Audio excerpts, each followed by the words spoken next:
Hello, fam. Welcome back on the channel. Guys, we are back. We just came back today from the trip, and I'm gonna do a straight away Elden Ring video. You know what I mean? I'm looking forward to watch more of these videos. This one is called The Lore of Elden Rings, Eternal Cities.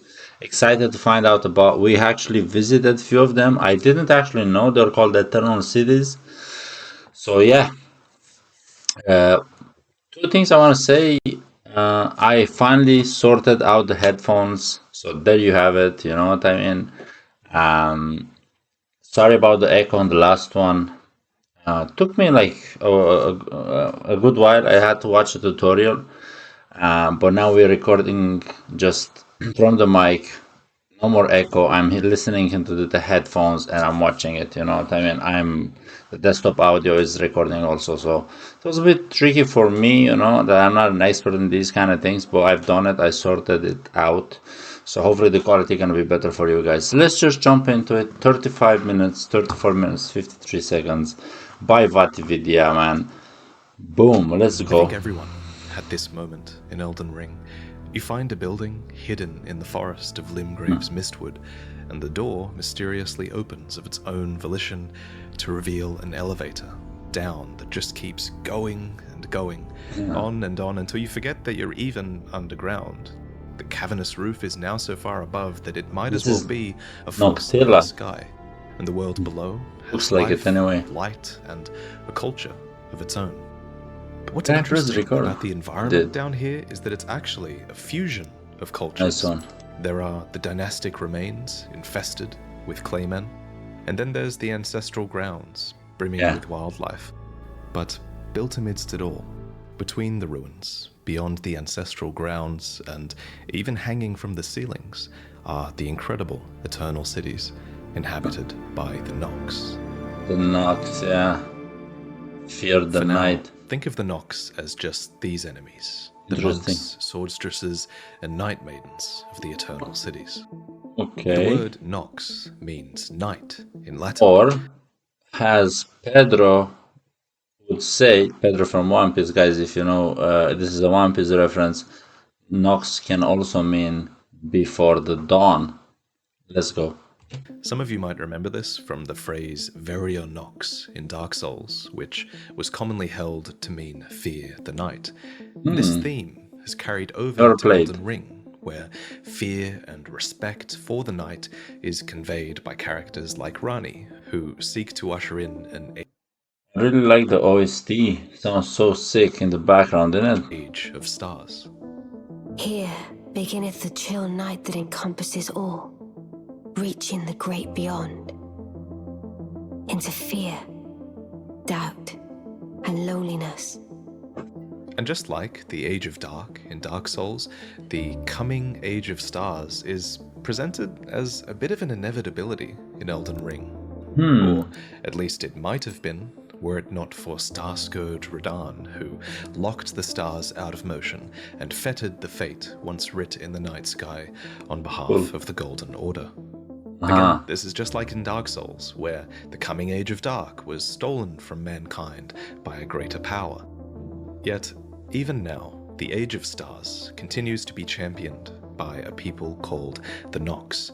Except now, the Nox have been banished to the underground, and here they live in this state of eternal anticipation, just endlessly waiting for a fate that has been taken away from them. We're never explicitly told which act it was that led to the Nox's banishment, but my best guess is that it has to do with this, the Fingerslayer Blade, which we loot beneath the giant's throne in Nokron, a part of its... Yeah, that was the second on Nokron. I didn't fully explore this city. I'm gonna go back. This blood-drenched fetish is proof of the high treason committed by the Eternal City and symbolizes its downfall. Really? What kind of treason? Treason towards who? The Golden Order? The Golden Order, maybe they weren't even active at the time. Let's see. description reads, "This Interesting. blood-drenched fetish is proof of the high treason committed by the Eternal City and symbolizes its downfall." So, what was the nature of the Nox's high treason, then? Well, this is a Finger Slayer blade, one that is able to harm the Greater Will and its vassals. This blade is drenched in blood and proof of high treason, so it seems like the weapon was successfully used, but we can only really speculate on which pair of two fingers this blade might have been used on. Of course, it might have just been high treason to create this blade in the first place. I see. This weapon is said to be born of a corpse, so let's take a closer look at its icon. Doing so reveals a spine running up the blade and two arms that form the hilt. So clearly this weapon is born of a corpse, but it's not the only weapon in game that's like this. That? Remember that moment at the end of the game where the Elden Beast reaches into the ground and pulls a sword from Radagon's corpse? That is the sacred relic sword, and it too is got spoiled on this, but doesn't matter anymore. With a human forming the hilt. So, to some in this item's description, this weapon represents the end of an age, and to others, the beginning. Now, I kind of doubt that the Finger Slayer blade is made from a corpse that's as powerful as Radagon, just because it... I'm getting a lot of fucking lore outside of this. This is not what I expected. I thought this is gonna be more... I mean, I suppose the cities are like interlinked, and all the lore, it is connected to some extent. I mean, I was just hoping that I'm not gonna find out that much information about the demigods and about the main quest line. I wish you would have... Yeah, I suppose these videos are basically dedicated for people after they finish the game. I don't know. I was just hoping that I'm not gonna get that many reveals. But look, let's just go. Anyway, fuck it. Seems so much smaller, broken, and limp, but regardless, it clearly was an attempt to bring about the end of one age and the beginning of another. Just so, the Finger Slayer blade can only be wielded by Rani, who needs the weapon to claim her fate and achieve her ending.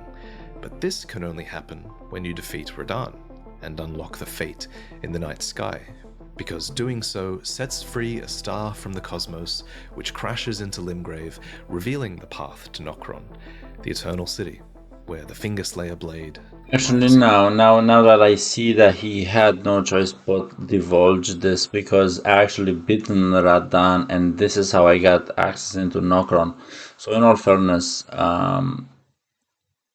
yeah, this is basically an information that you would get after Radahn. So Radahn is kind of like supposed to be the last boss, I think. I'm not sure if Godfrey or Radahn are meant to be the last ones. I have done Godric and Radahn and then Renala. So yeah, I don't really know. Boy, yeah, I can see this information. It's a bit irrelevant for me because I actually beaten Radahn. So it's actually useful in the sense of I am finding a lot how... Man, the story is just so crazy. It's just so well taught, and you can look at it from so many perspectives, and you can finish the game in so many ways while exploring the lands in between. You know, it's kind of like you don't have to...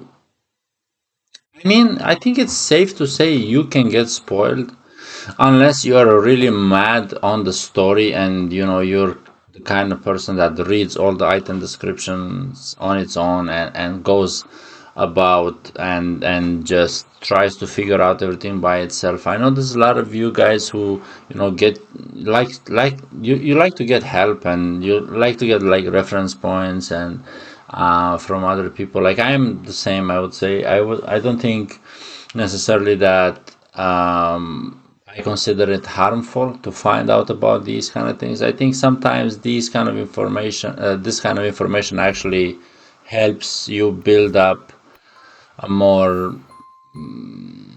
what's the word I'm looking for? You get more invested in the actual game by knowing more and finding out more information that otherwise you might have well just walked past by in the game. I know I am this type because I tend to miss a lot of things while exploring. So finding out more context about it, it actually is useful to me. You know what I mean? So fuck it. Hidden. We go. There are multiple eternal cities that are spread widely across the lands between and located deep beneath the earth. That's what I want to know. First, we have the city of Nokron that lies beneath Limgrave. The Yep. entrance to this city is torn open by Ridan's meteorite when we explore it, We was there. all of the foremost buildings are ruined, but they form the path leading to this undisturbed, multi-layered city that's Guys, it was just so hard to find the path, and I actually been helped on the stream. Check out the stream if you guys want. It was just so hard to find it. Even with help, you know, like I probably would have never ventured there. Maybe I would have after I completed the game, you know, but there's just so many other places to explore that probably I would have never found out. I'll be honest with you guys. sort of tucked behind the dynastic remains and the ancestral environs that were built here long before. Then there's Nokron's twin, the city of Nokstella, which is located beneath Liurnia. I think most people would have got their first hint of this city when they wound up in the Ainsel River fighting the dragonkin soldier of Nokstella. But the true city is further up from here, stretching out between long sections of ant-infested tunnels.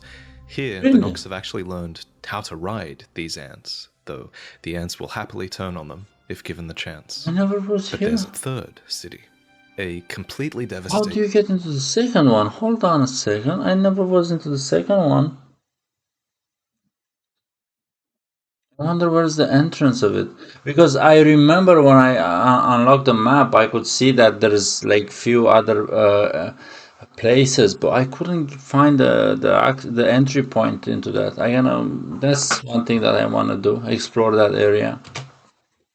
Nameless city located beneath Lane Dell, which is a place we'll have to talk about a little bit later in this video.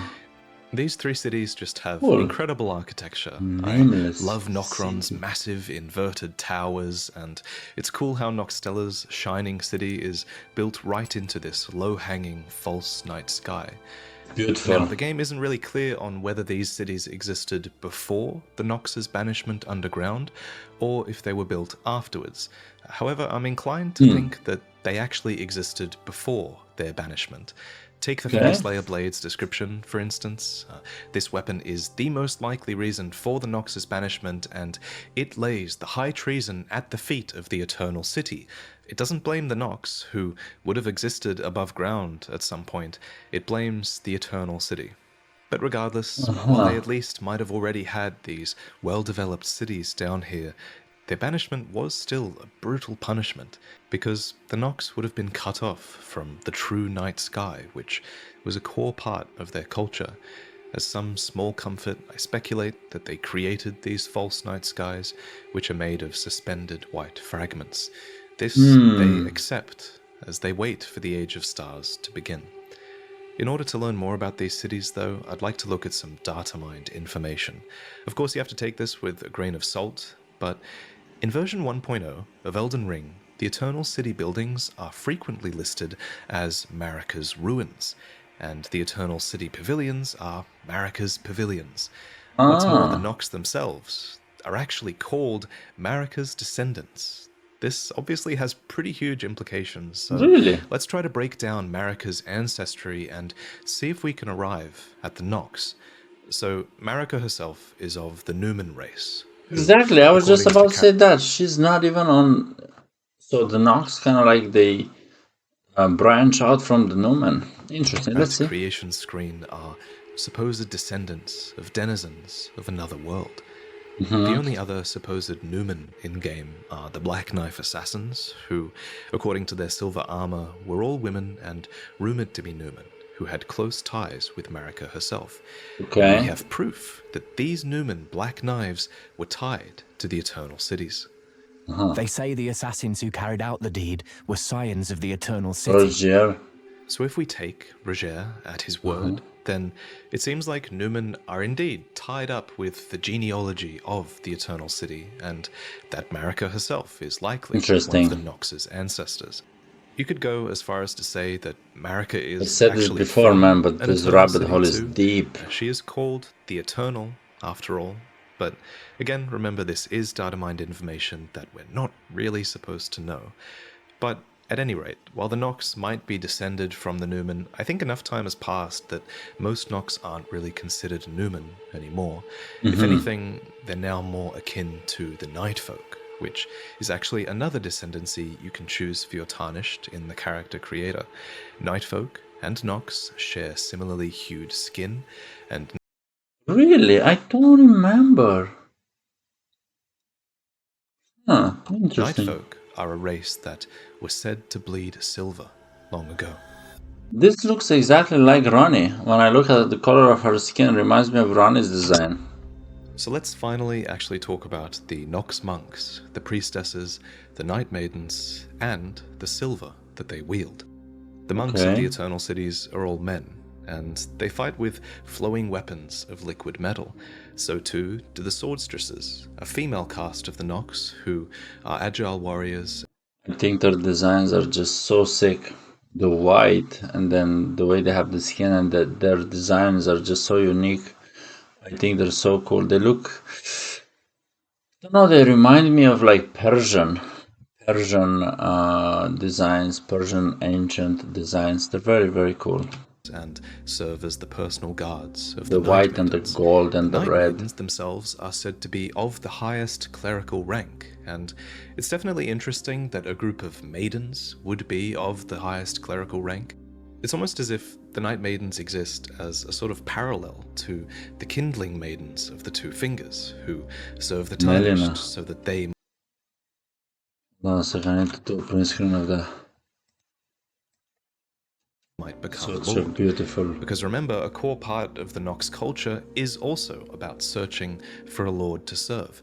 Except unlike the title Elden Lord, the Nox are waiting for a Lord of Night. In a way, this Lord of Night is almost an imitation of the Elden Lord, which would make sense because the Nox are extremely well versed in the art of imitation. So let's talk about that. I think I speak for a lot of us here when I say that a core part of so many of our late game playthroughs were the Mimic tier Spirit Ashes, which copied the form of their summoner. And from a lore point of view, the whole point of this Mimic tier is actually to mimic the Tarnished who might become the Elden Lord. Its description reads, Mimic tiers are a result of the... When I say that a core part of so many of our late game playthroughs were the Mimic tier Spirit Ashes, which copied the form of their summoner. And from a lore point of view, the whole point of this Mimic tier is actually to mimic the Tarnished who might become the Elden Lord. Its description reads, Mimic tiers are a result of an attempt by the Eternal City to forge a lord. Really? I don't remember also reading this. Their mimicry does not extend to imitating the summoner's will. This makes it seem like mimic tiers are this tool, right? They're something to be used to achieve the Eternal City's ends. So it's important to point out here that mimic tiers are actually more accurately silver tiers, and silver tiers literally are tools, because they're wielded by the Nox as weapons. The Nox flowing hammer and the Nox flowing sword are forged from the liquid metal of silver tiers and tempered to hardness. This gives them the ability to extend, bend, and when wielded by the Nox, to drastically change their form into spiked shields and even giant hands. And sick, man. It's kind of chilling to realize that these weapons are actually living beings.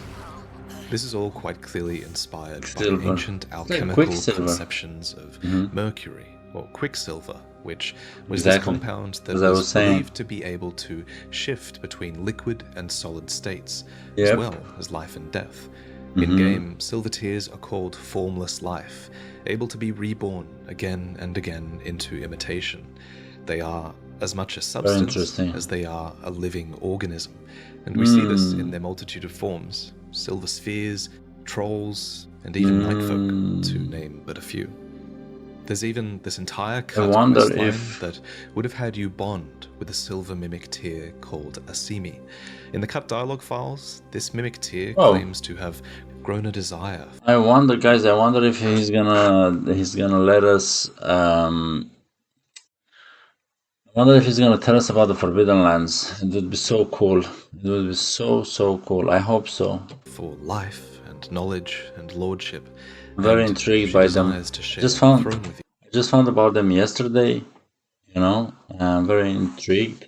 Hopefully, it's gonna. I didn't even know they existed. I seen a random video on the internet. I didn't look into it, but I just seen a gameplay through the Forbidden Lands. They were really foggy, and I said, "Fuck, that's very interesting. I would want to know about them." I don't even know where they are on the map. You know. You could have become Elden Lord, and I could have become Sovereign Eternal.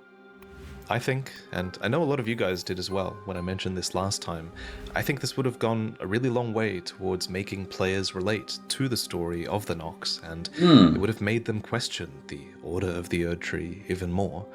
And after learning about this questline, I can definitely see why mimic tears and artificial life might have been this enormous threat to the Erd Tree's authority. The Nox were, after all, messing with these crucial things that the Erd Tree had come to govern. They were messing with the powers of life, death, and rebirth. Of course, we know that death was sacrosanct to the Erd Tree during its age. As I discussed in my video on death, many ancient methods of death came to be abandoned or shunned in favor of returning to the Erd Tree's roots instead. I've seen the video. The process of Erd Tree burial. All the old ways of death were abandoned. And as for rebirth, well, the Erd Tree is never really explicitly said to be able to rebirth beings. I think a lot of people just assume that it's implied, but there is a bit of evidence. Many depictions of the Erd Tree actually show human forms growing along its branches, just as they show human forms being absorbed in death by its roots. And you can't forget that an entire great rune of the Elden Ring explicitly governs rebirth. Yeah, This is Renala's Amber Egg, and inside it is the great rune of the Unborn. In the end, Lady Renala was left alone, cradling the Amber Egg Lord Radagon bequeathed her. Now she devotes herself to it through forbidden rite, the grim art of reincarnation. I think Miriel calls Renala's reincarnation a grim act here, because reincarnation already has a bit of a history with the Nox in the Lands Between, and Renala isn't the Erd Tree, so I can see how what she's doing might be a bit sacrilegious. She's even capable of using larval tears from the Eternal City, so Miriel, speaking as any follower of the Erd Tree would, understandably decries Renala's rebirths as forbidden rites. And when I searched for this phrase, forbidden rites, in my dialogue spreadsheet, I stumbled upon cut dialogue from ToThe, who confirms that forbidden rites like this did indeed originate in the Eternal City. I don't think it's a coincidence that forbidden rites is the same phrase used for Renala and by ToThe as well. Oh, one more thing. Beware the Albinorics. Accursed souls born of a forbidden rite of the Eternal City.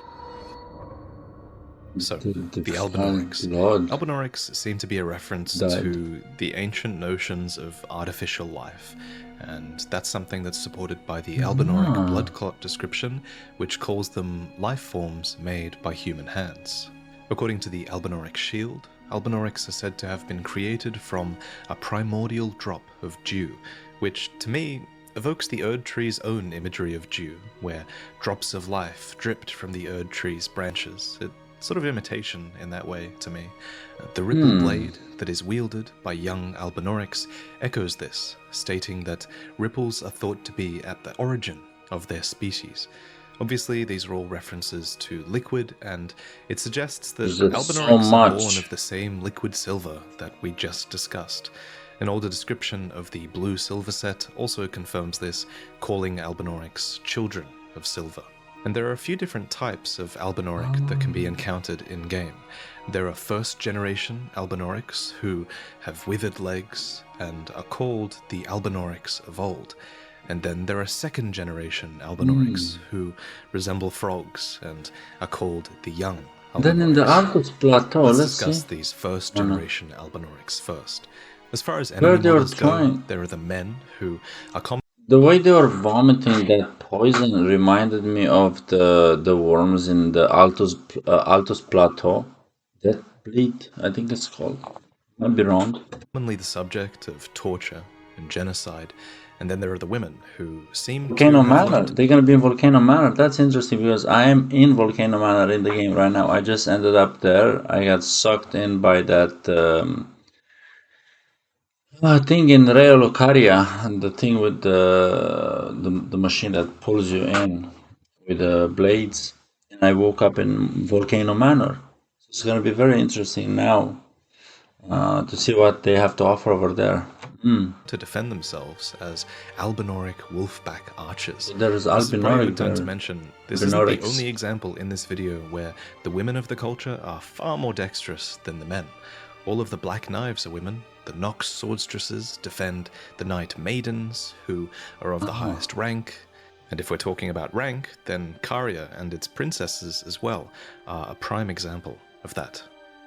Speaking of Caria, actually, Pidia is an example of an Albinoric man that serves. Temirani's design is just so other sick, Albinoric man. men in Caria have clearly learned glintstone sorcery, not to mention Loretta, but maybe that's the story for another time.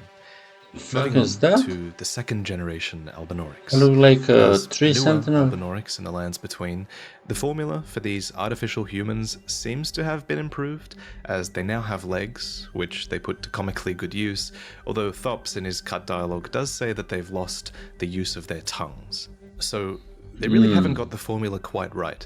There's something also going on with their heads, which From Software themselves call dumpy and frog-like. You can even loot the Albinoric mask, which is literally just their own face, skinned in an act of malicious mockery.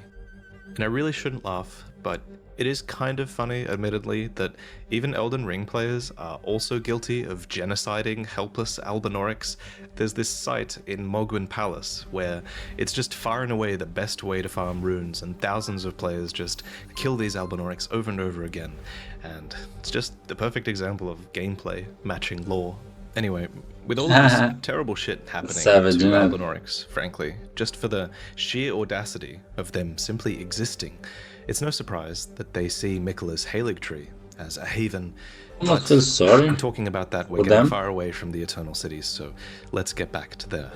So, it appears the Eternal Cities weren't content with just birthing Silver Tears and Albinorics, because the Dragonkin, too, were born in the Eternal City. There are a tragic Really? few that you The Dragonkin was born in the Eternal City? What? can fight down there, and unlike the real stone dragons up above, they knew no true sky nor true lightning. It seems these Sick. Dragonkin were created, I think, with the intent of achieving a sort of immortality. Something that is suggested by the Dragon Scale Blade, which is an ice lightning weapon that reads, a weapon made by sharpening a gravel stone scale, thought to be the source of ancient dragon immortality, into an unclouded blade. Alas, the Dragonkin soldiers never attained immortality and perished as decrepit, pale imitations of their skyborn kin. There's the word imitation again. And interestingly, just like the Fingerslayer blade is this hidden treasure of the Eternal City that is capable of harming the Greater Will, ancient dragon smithing stones too are a hidden treasure of Faram Azula, capable of creating weapons that can slay a god. So, like so many other things in this video, the Dragonkin be almost sick. seem like they are imitations that were born with a malign purpose. But just like Renala's children, and the first-gen Albinorics, these imperfect births only led to withered legs and a pitiful existence. It's gonna be sick when I'm gonna get the last Now, one. we finally arrive at the Eternal third city, Darkness. the nameless Eternal City, which is located deep beneath the Erd Tree at the Deeproot depths, and it's lost its sky, its name, and even all so traces many of the cities. Nox. And I believe we know exactly what is to blame for all of this. Astel, Bastard of the Void, is responsible. According to Astel's remembrance, it is a malformed star Fuck is this? born in the lightless void far away.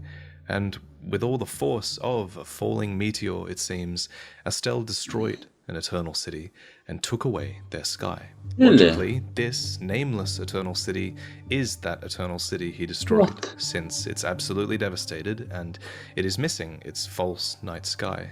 And when the description says Astel took away their sky, I believe that's really literal. I think Astel really did take it away, far away. Because we don't fight Astel anywhere near the nameless eternal city, we fight it way further south. Almost as if Astel ruined the nameless city, then flowed all the way down the Ainsel River to the south, past Nokstella, and into an enormous cavern where it set up a suspiciously familiar night sky. The Eternal Dark. He looks like that one. But I met him, no? In Nokstella? In Nokron.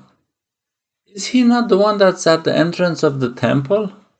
Where he shoots the stones, kind of like Radan, with gravity magic?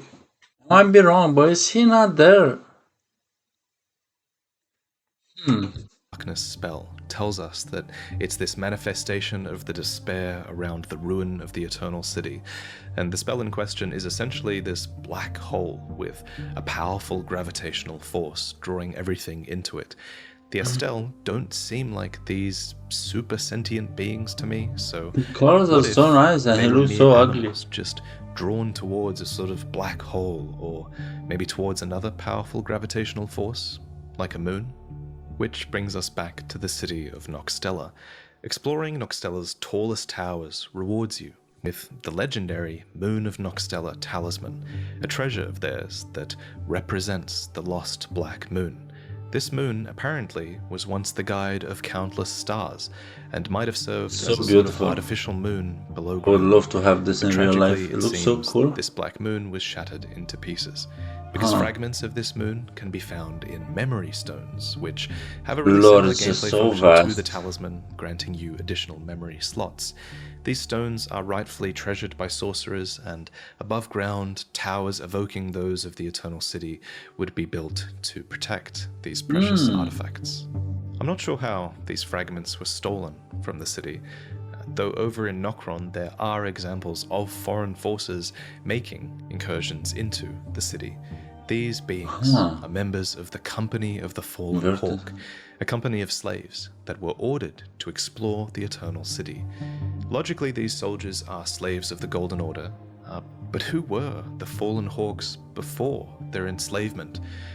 Well, there's this one little theory that I quite like by user NoContribution15 on Reddit that suggests that these Fallen Hawks could have once been common soldiers of Stormvale Castle, because these soldiers once had hawk crest shields and even a Stormhawk king, dating back to ancient times, back when there was a true storm in Stormvale. And so, as the theory goes, the crest for this company became that of an inverted hawk, symbolizing their fall and perhaps referencing the inverted towers of the Eternal City that they were doomed to explore. As for why they explore the city, the first thing that comes to mind is that they might have been sent here to look for the Finger Slayer Blade, which is the hidden treasure of Nokron, where the Fallen Hawks were sent, although this is mostly all just speculation. Whatever the case, it really helps to characterize these enemies for you. Otherwise, the only other observation we can make is that many of the Fallen Hawks can be found digging hopelessly in the ground, hands bloodied by their long efforts to this day. Torches are an important part of their design, and this reinforces the idea that they're here Everything is tragic in this to the game. point where the band's last embers were used up in their long search, and then they began to burn the bones of their fellows, acquiring the cold ghost flame. Imagine you wouldn't be able to die, and you would beat this like fucking for all eternity. Eternal Wonders. Like with the Fallen Hawks, there are some really open-ended parts to the stories of the Eternal Cities, some things that are curiosities to me, and I welcome you to try and answer them. For example, the giant thrones with the giant Nox skeletons on them, they're almost a complete mystery, I think. The only place the game references these thrones are in the symbols for night sorceries and bubble sorceries as well. Beyond that, they're clearly a central part of Nox culture, though we don't know what purpose these beings have. Below each one, though, I you wondered can about note it. Great Ghost Glovewort, which I wonder were if it's not a dragon skin, not necessarily a warrior, but dragon skin sorcerer or whatever. You know what I mean? Or noble. Who knows? given in tribute to those who died the most glorious of deaths, in the hope their stories would become legend. So it seems the Nox not only venerated these beings with giant thrones, but that their spirits as well were considered to be heroic, for their deaths were glorious. Another curiosity is the distorted bodies that are found in the Eternal Cities. These erupt from the ground, and many buildings as well, of the Nox. Are these other inhabitants of the city? Are their deaths related to the giants? What are these? And finally, there are the gargoyles that are found in the nameless Eternal Cities, with misshapen, ruined bodies. None of these gargoyles have been mended, but those that are mended with black corpse wax, and they serve Malakath, the Black Blade. I always Many of you wondered. will remember that two valiant gargoyles defend the path from Yeah. Nokron to the Deeproot Depths, Exactly. where the nameless Eternal City is. And interestingly, it's a coffin that takes you up there, suspended on a golden script. This golden script reminds me of the description of the cipher Pater, which reads, "The furtive That takes you inscription where? To appears to Nokron? hang in the No, air. I don't remember The getting language to of Nokron light in that way. the city Hold on a is." sec. And interestingly, it's a coffin that takes you up there, suspended on a golden script. This golden script reminds me Got a of the different route description when I of the got there. cipher Pater, which reads, "The furtive inscription appears to hang in the air, the language of light spoken by the two fingers." It makes sense that the two fingers would be aligned with these gargoyles that serve Malakath, and maybe some power of the two fingers is what takes you up to the nameless Eternal City. No, In sorry. this This is coffin. the last one, the Speaking of nameless coffins, Eternal there's City. another Okay, coffin sorry, that you yeah. ride down from Never the made Grand that. Cloister to Astel's lair, and there are a ton of coffins found in the Eternal Cities in general. Beyond being some absurd method of transport, perhaps sending remains along the river was some sort of burial rite? At any rate, many of these maybe. coffins have been waylaid along the Ainsel River tunnels, where ants feast upon the remains.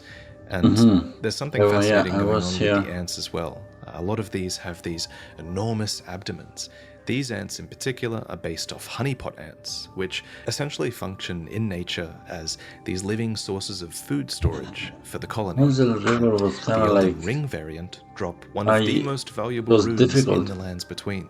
They drop a Newman's rune, which makes a lot of sense because these ants are feasting upon corpses, and we did speculate earlier that Newman are indelibly tied to the Eternal Cities. I could speculate further, but again, I'd welcome your thoughts on these curiosities. As above, so below.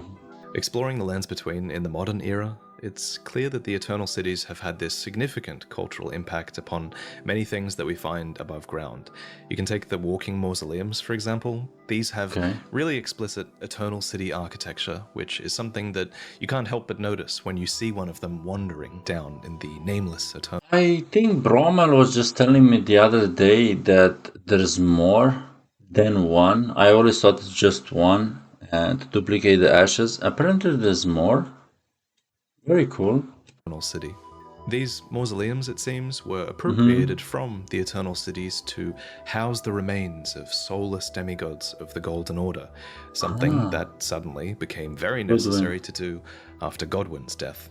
And this tracks because the Eternal Cities do have a bit of a history with spirits.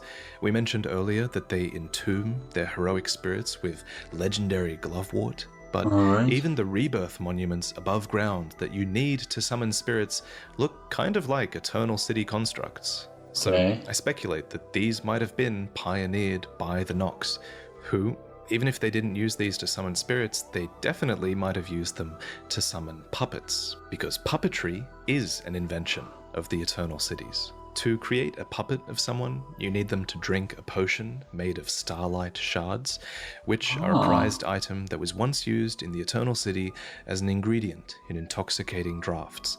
Starlight shards are used for this because the stars command people's fates, and even the fates of the demigods, and so they can be used in potions given to create puppets with commanded fates. Really? We know of 2 such puppets from the Eternal City, the Night Maiden and Swordstress puppets, who became puppets of their own volition. So keen were they, it seems, to serve the Eternal Cities. Haven't But when you got look there at all yet. the puppet summons that you can get in Elden Ring, these 2, the Night Maiden and the Swordstress of the Nox, these 2 are a bit of a special case because most puppets we find are actually controlled against their will and are extremely unwilling to serve their masters. Alright. An excellent example of this are the puppets that are controlled by Celivis, or should I say Pidia, who turn on him immediately when they're given the chance. These puppets are Knights of the Cuckoo, a faction that are explicitly aligned against Caria, and yet these knights are forced to fight on Caria's behalf. I Here see. in Caria, all the same. Carians also seem to have appropriated a lot of the tools of the Eternal Cities, like puppetry and inverted towers as well, Yeah, and which is inverted only stuff. natural considering how much they actually have in common with the Eternal Cities. Carians are descended from astrologers, who also venerated the night sky. Another example of an invention of the Eternal Cities that the Carians use is found at the Church of Vows, which features a Nox statue taken straight out of the Eternal Cities. Here at the church, Jesus. Radagon famously repented his territorial aggressions and cleansed himself with celestial dew. Celestial dew is another draft of the Eternal City. Okay, yeah, a hidden tier found in the Eternal City, also known as a night tier. Really? Man, I have to start reading more the item descriptions, you know what I mean? It's gonna tell me a lot. I will. It's called a night tier, which reverses all antagonizations and moves fate. Allows one to carry out an absolution. I remember reading about it anyway, about this at the Church of Vows, reversing all antagon. But what does that even mean, reversing all antagonizations? It's like if you're cursed or something, or you have something on you, or what? Backwards, in a sense, to a time or a feeling before those antagonizations took place. And eventually, faraway descendants of the Eternal would It's like finally curses, be found yeah? above ground as well. This is in Celia, within Caelid. Gowry calls Celians descendants of the Eternal. And in addition to having one of those signature thrones at the center of the city, there's also a couple of Nox bosses here. And finally, Celians were famed for their Knight class of sorceries, which their assassins made good use of. The Celians were also really proficient at turning invisible, which is an art that the Black Knives used, since they are, after all, also scions of the Eternal Cities. And it's just amazing how it all overlaps in the end. Yeah, And in the end, another group would seek inroads to Nokron. This is when we play the game. These were Iji, Blythe, and Rani. Rani is a character that... Bro, what?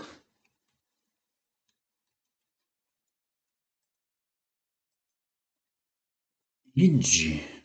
I know Blight and Rani, but who's Iji? inherits a lot of the Nox's legacy. She becomes the final chapter in a story that they started to tell so long ago. Prepare to cry, because I can't wait to cover her story properly, as it deserves. But before I go, I want to share a quick word about Audible. Speaking of people banished to the underground, I actually have the perfect audiobook to recommend to you guys today, and that's... Okay, that's it. Man, there's so many characters that I haven't actually discovered yet in the game. Like I said, I wasted a lot, not wasted, because I've enjoyed every fucking second of just navigating around the map, exploring, catching bodies, leveling up. But I have to follow the actual story a bit more. I think I'm gonna go to Rani's questline next. I'm in the Volcano Manor, so I'm gonna do Volcano Manor and then follow up on the main story, you know what I mean, the main quest line. Very interesting. This is not the video that I was expecting, in the sense that I was expecting more information about these like hidden places. Like I know like Volcano Manor was one of them, and then I thought, you know, Volcano Manor is kind of like, it's kind of like an Eternal City As I thought, obviously not. He was just talking about these three cities, Nokron, Noxtila, and the Nameless City. I thought it's gonna be like the Forbidden Lands. There's apparently there's some land with giants or something, and then I think Mount Gelmir also. I just thought he's gonna. No, sorry, not Mount Gelmir. The Forbidden Lands, and then Volcano Manor, and then there's another one. I can't remember how it's called. There's few areas that are like locked. You can't get to them so easily, and of course the Eternal City is included. But he focused only on those. But then again, yeah, the name, the title implies that he's. I just thought the other cities are also included. They're called Eternal Cities, but apparently I was wrong. Yeah, we're finding out a lot, man. We found out last time we done. Have I done a video about the lore? Yeah, I've done a video about the lore. I've done a video about the Eternal Cities. I've done one about the bosses, you know what I mean? Yesterday, actually. So there's a lot of fucking things happening. A lot of things happening. We're finding out so much, and this just enhances our experience, you know what I mean? I'm loving these videos. Thanks very much for recommending them, guys. I'm gonna have to go cut this video short. Probably I'm gonna try to edit the video before I start streaming today, you know what I mean? So thanks very much, guys. I appreciate it, you know what I mean? And that's it. I haven't talked that much in this one. Haven't paused it that much. There's a lot of information that caught me off guard, and I was just trying to assimilate everything rather than commenting on the video. I was a bit more, I don't know, intuitive. Not even intuitive. The word that I'm looking for is just I was a proper scholar, a proper student of this video. You know what I mean? There's a lot of new things that I haven't actually known. They surprised me. There's a lot of characters that surprised me. I didn't even know they exist. You know what I mean? So there's a lot of things that we found out. So maybe we're gonna talk it in future videos. You know what I mean? But if not, you know, it is what it is. Thanks very much for watching with me, for staying patient. Comment down below, let me know what you guys think about the cities. Have you explored fully all three of them? What do you think about the lore surrounding the cities? Have you do you have any contradicting opinions with his opinion, or do you have any other ideas? Have you seen any other videos about the cities and a different kind of perspective or understanding about them? I don't really know any of them. Somebody was recommending last time a few videos from a different YouTuber. Maybe I'm gonna have them. I can have a look at them. So yeah, man. Thanks very much, Brommel, Noised, Wahi. You know what I mean, guys. Thanks very much for dropping by. You know what I mean on the videos. I appreciate it. And I'll see you on the next one. You know what I mean. So have a great weekend, boys. Bye bye.